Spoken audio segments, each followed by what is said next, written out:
All right, good morning. This is Sports for Real with Coach Hall. Doing a lot of sniffling and wheezling today because all the what change it turned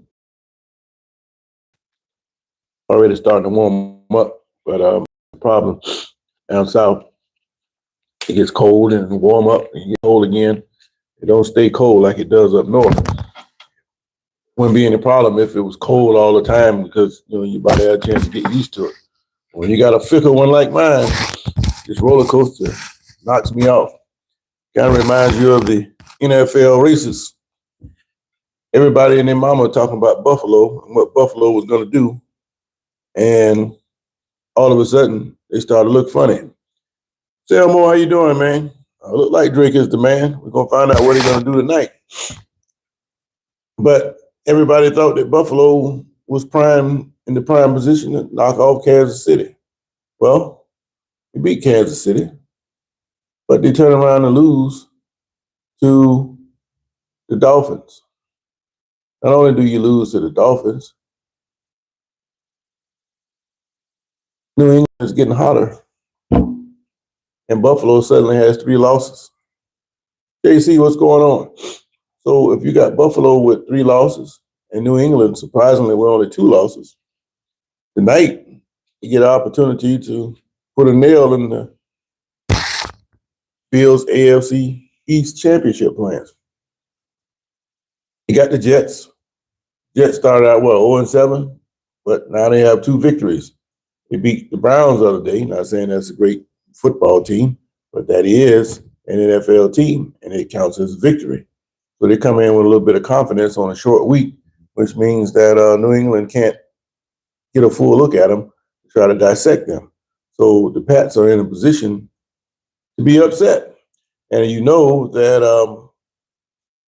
the teams that have more incentive to upset somebody tend to show up on nights like tonight.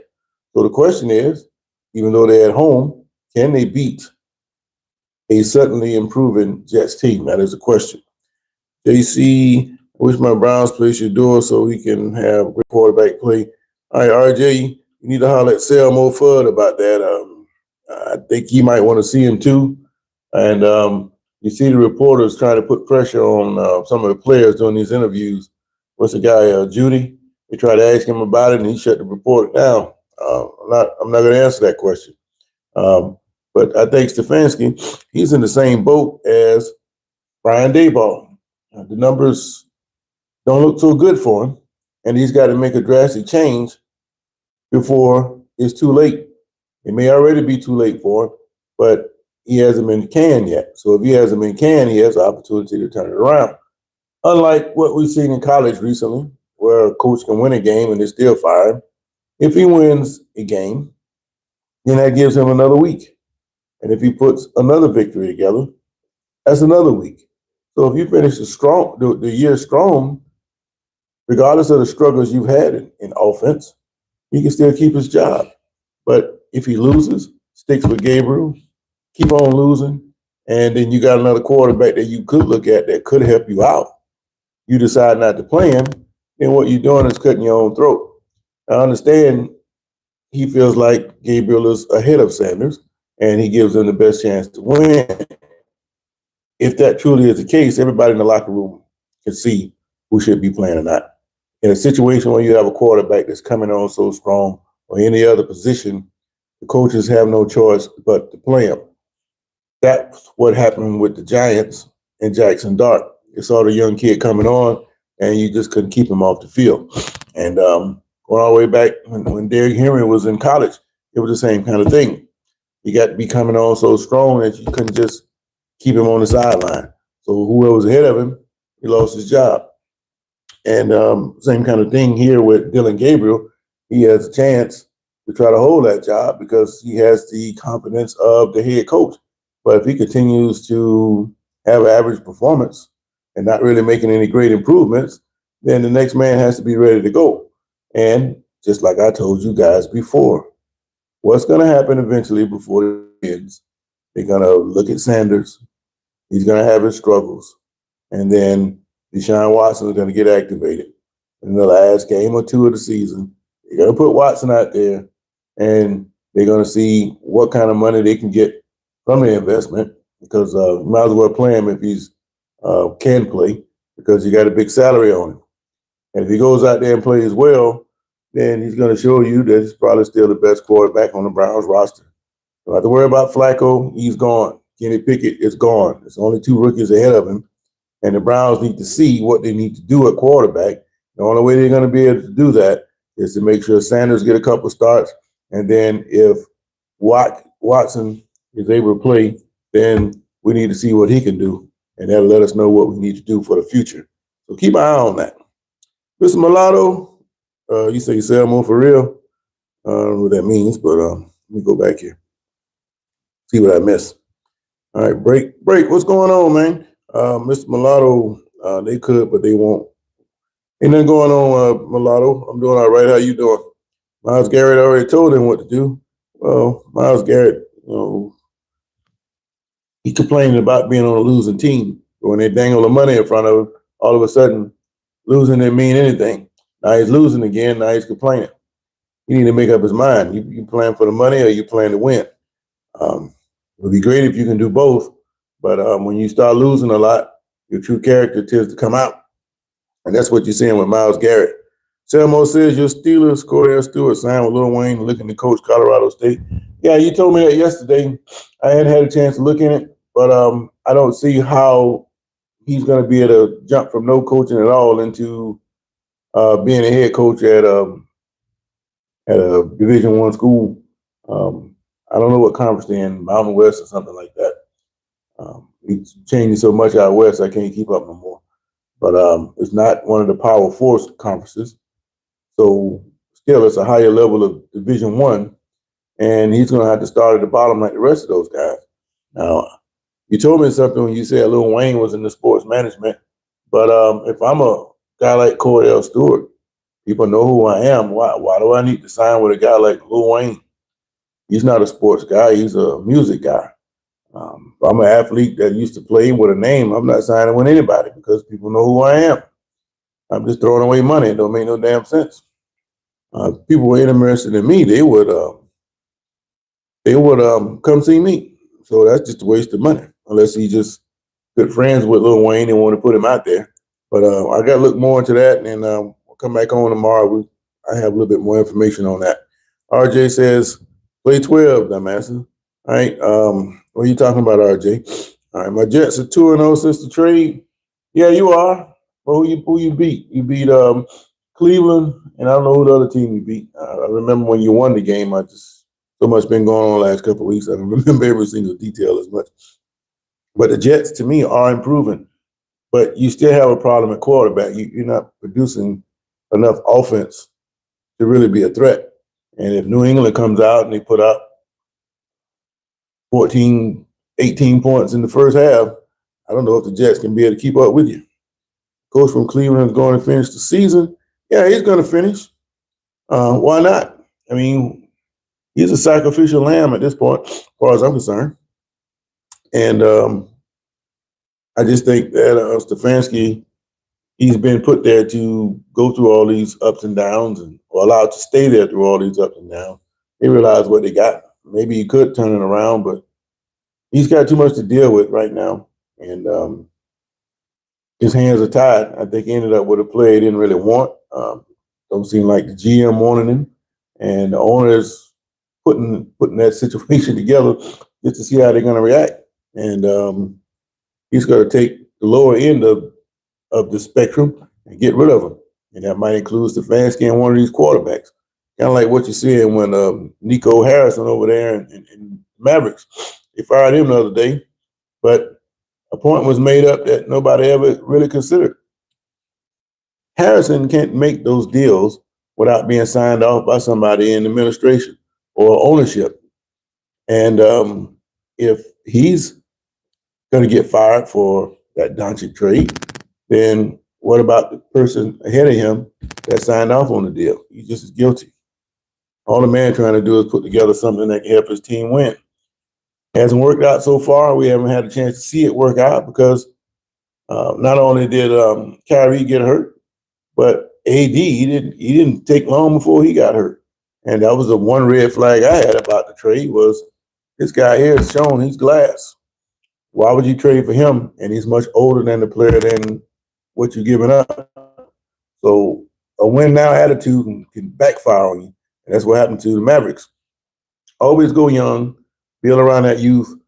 When it start falling apart, then you get rid of that part and replace it with another similar part that's younger.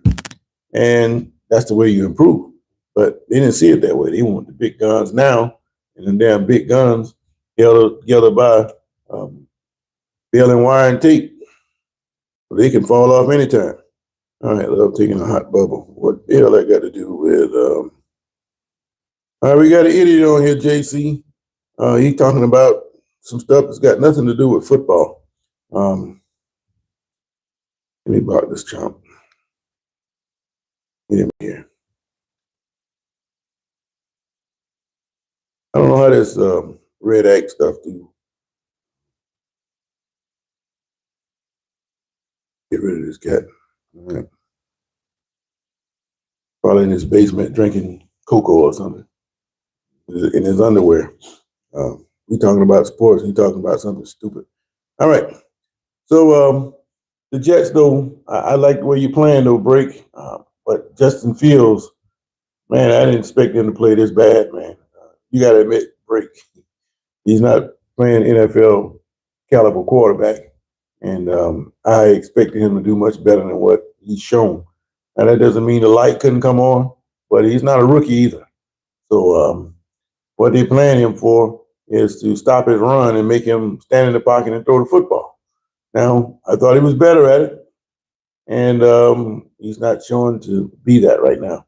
Now, he's got a weakened receiver core with the injuries with Garrett Wilson, and he's just not strong in that department right now. So the Jets, if they're going to bring Fields back, he's number one, got to improve all facets of his game.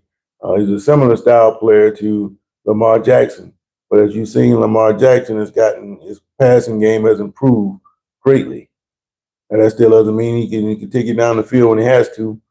I still haven't seen that much, but he has improved greatly. Fields can't be in the same spot as he was moving this year, moving forward. Otherwise, he ain't gonna last. And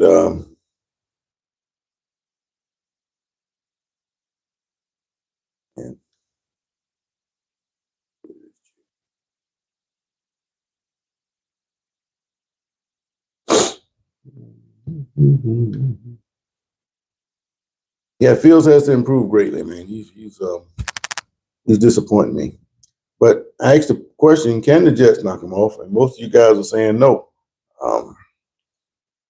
But again, the top team in the NFL is not a whole lot, not that much difference between the top and the bottom team in the NFL. Break here, fumble there, return the whole game. And that's why each game is important, unlike basketball. Well, these guys here, they play so many games. And I noticed the trend. You can have a guy scoring 18, 19 points in the first half, and then he come out in the second half, they don't even play him. Yeah, I don't understand. Well, what is the point? Are you trying to win the game or just see how much rest you can give your players? If your game is competitive, you want to put the hot hand out there. But that's not what I'm seeing with the NBA.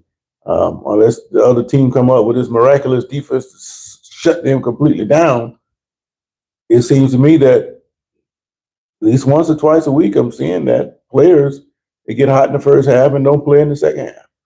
Sometimes it has to do with the score of the game. It could be a blowout, or you could have a back-to-back.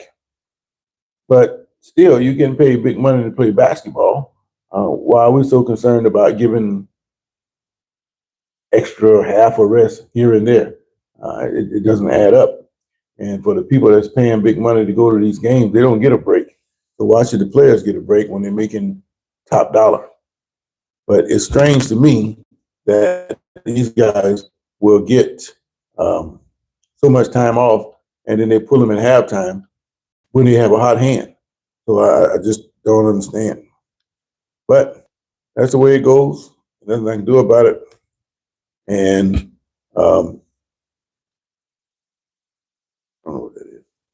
Like Orlando did to my Knicks last night.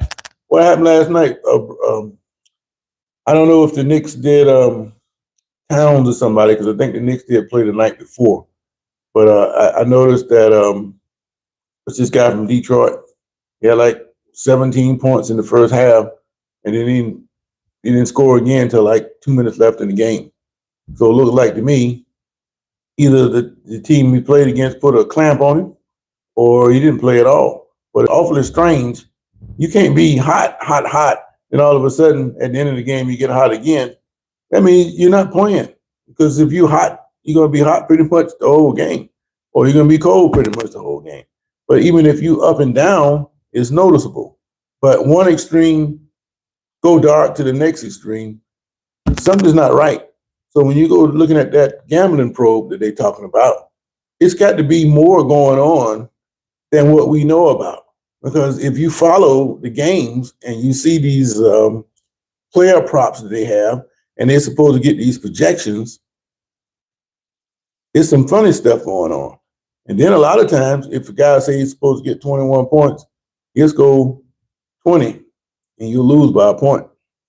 How do these guys know so much about what you're going to do?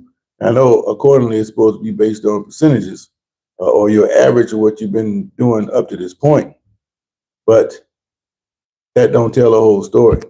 When you start looking closely at this stuff, you start to smell something, and it's bad when you start to smell it over an electronic connection. That's really bad. All right, Selmo says Jameis Winston is the next man up. Well, Dart, I don't know how long he's going to be out.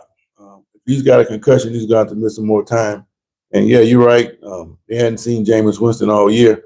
But hell, if I'm Jameis Winston, I sit back and get paid like he's doing. Just make sure you do your homework and be ready to play if you're called upon. And he's in a good position. You can be a backup for the rest of his career. And Winston ought to be around about 30 now. Yeah, he can ride the bench for 6 or 7 years and get paid. That's what I'll do. So, yeah, he could be the next man up, but we'll see.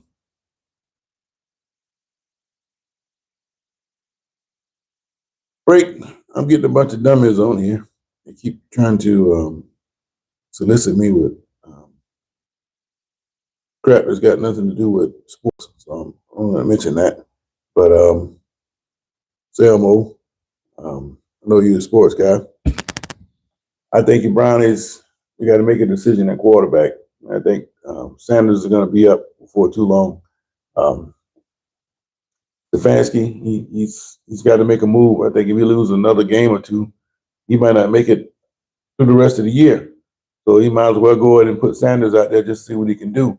But I think he might be afraid of that, because if Sanders gets out there and plays well, that really don't make him look very good, especially if he outplays the way that Gabriel has played, not just one game, because he'll be different over like 2 or 3 game stretch. If he outperforms Gabriel, then that doesn't make Stefanski look good. These guys in the NFL have a longer hook, say down here in high school, right across the line over here in Georgia. They're serious. They run it like professional sports in a lot of ways, being that if you don't win, they will get rid of you in these South Georgia towns or Georgia period, especially the smaller rural areas. Football means everything, and they would get rid of you. I just seen where they fired the Camden County coach, and that's not a small deal. Camden County coach make over $100,000, and it's different in the way that they run it down here in Florida. That positions are based on the money for the school, and you have to fill those positions best you can. So if you hire a football coach, he doesn't have the luxury of having a couple open spots that he can fill with coaches. That's not what they're trying to do here in Florida. But in Georgia, it's different. They move around in January. They fire the coaches at the end of the season, and then in January is where the movement begins. And then when these guys move, they already have certain positions already allocated for a football coach to bring in some coaches with them. So when they move together, and they're open as form. Not like that in Florida. You get fired in Florida, you trying to move on, you got to go find you some coaches from somewhere. And oftentimes you end up with the ones that were left behind from the previous staff. So not a whole lot changes. So unless you overshine all that.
I hit the mute button by accident. Sorry about that. Let me respond to Selma before I get up out of here. You say that you don't want Sanders playing with the offense you got. I'd rather see Watson. Yeah, I think you're going to get Watson, but they still need to know what Sanders can do in a game time situation. So I think Sanders is going to get his opportunity, and he's got to make the most of it. If not playing for Cleveland, he has to be auditioning for some other team that maybe can deal for him. But Watson, to me, is going to be the guy that ends up with the job going into next year because he's going to be healed. They can't get rid of that big contract to nobody else, and with all the baggage he supposedly has, and the fact that he has two rookie quarterbacks ahead of him. I think the Browns might have been playing for that the whole time. They used Flacco as trade bait. They used Kenny Pickens as trade bait. Knowing they couldn't get rid of Watson, they need to get him ready to play. And that setback he had by re-injuring the same Achilles hurt. So I think now he's about ready to play, and he's going to make somewhat of a difference because he knows what's going on. There's nothing wrong with his arm. It's all in the legs. And nowadays, these surgeries, they repair you better than what you were in the first place. So it'll be interesting to see how it goes. But anyway, I got to get up out of here, man. Watson Brown might as well tank. No, he's not going anywhere. He might be terrible, my holy king, but I tell you what, you got a big salary. They're going to put you out there to see what you can do. And I think he plays well enough. If not well enough, he's going to play better than what these two rookie quarterbacks can do. And I think that makes the difference. And a lot of times it's the players you playing with that makes you look bad. But there's a lot worse quarterbacks playing in the league right now that I've seen worse than Deshaun Watson. So, but I want to see how Sanders does myself because he made the comment earlier. There's a lot of bad quarterback play around the league. So let's see how he does and compare the way he plays to what he said about terrible play around the league. And that'll lend greatly to whatever kind of credibility he has. But anyway, I appreciate you guys chiming in with me. It'll be interesting to watch this game tonight. Maybe I'll come in and simulcast, but forgot I got to do the basketball game. I don't even know what time the damn game is. But I've been posting, I started posting some highlights of basketball, and maybe you can see a couple of highlights on there. I hadn't been doing that lately, but I'll get more into that as more time becomes available. So, Holy King, take it easy, man. Selmo, break. I'll catch you guys on the flip side. In the meantime, I got to get up out of here. Y'all have a great day. I'm out. I just wish the Steelers were playing tonight. We got to hurry up and redeem ourselves.